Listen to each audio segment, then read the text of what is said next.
सुटतो, हातचे सोडून माणूस नशेबावर का रुसतो? आयुष्य आहे सुंदर, त्याला व्यसनामध्ये जाळू नका. आई वडिलांचे स्वप्न जिवंतपणे मारू नका. सर्वांना माझे नमस्कार. मी आता 9वीत शिकते. माझे नाव मनहा वसीम सय्यद. मी आज व्यसनमुक्त या बाबत माझे काही विचार मांडणार आहे, ते तुम्ही लक्षपूर्वक ऐकावे, मी अशी तुमच्याची अपेक्षा करते.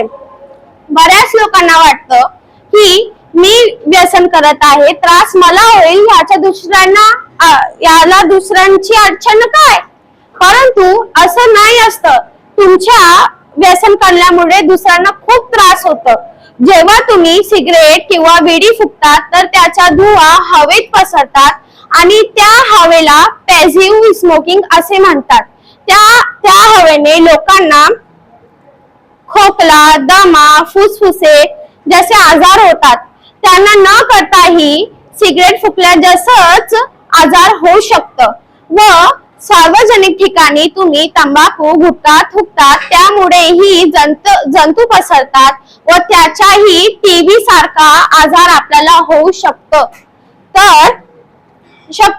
परंतु नशा करणं हा गरजेचा आहे का? तुम्ही नशा करून शिवाय जीव नाही शिकत का? तुम्ही तर रोगाला स्वतःनेच आमंत्रण देते, ये बाबा मला खा.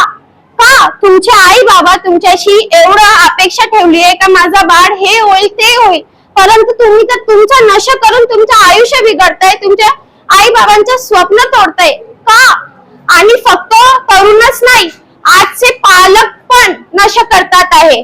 एका घरातला बाळ त्यांना म्हणतं, आई बाबा नशा नको कर, सिगरेट नको फूक, तंबाखू नको खा. तर ते म्हणतात, मी तुझा बाप आहे का तू माझा? असं म्हणतात त्याला, मी तुझा बाप आहे का तू माझा? मला नको शिकव, मला माहित आहे काय चुकीचं काय बरोबर.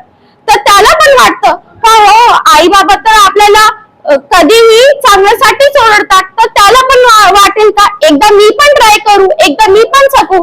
तर सगळ्यात जास्त ना मुले आपल्या घराच्या आर्थिक परिस्थितीनच बिघडतात. बाहेरचं जास्त आपल्या घरची आर्थिक परिस्थिती सुधारा व आपल्या घरात अशी नशामुक्ती करा. किती पालक येतात, किती वडील येतात आपल्या बाळांसमोर दारू पिऊन आपली बायकोंना मारतात. का? हे गरजेचं आहे का? त्यांचं तुम्ही ऍक्सिडेंट करतात, ते रोड ते आता सरकार पण काय करेल तुमच्यामुळे? जेव्हा लोकच नाही थांबे, लोकच नाही मानेल, तर सरकार काय करू शकते?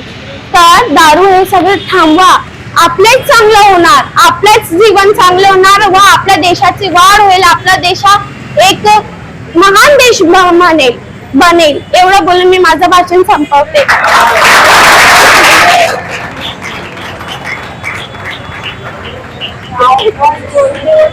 माईक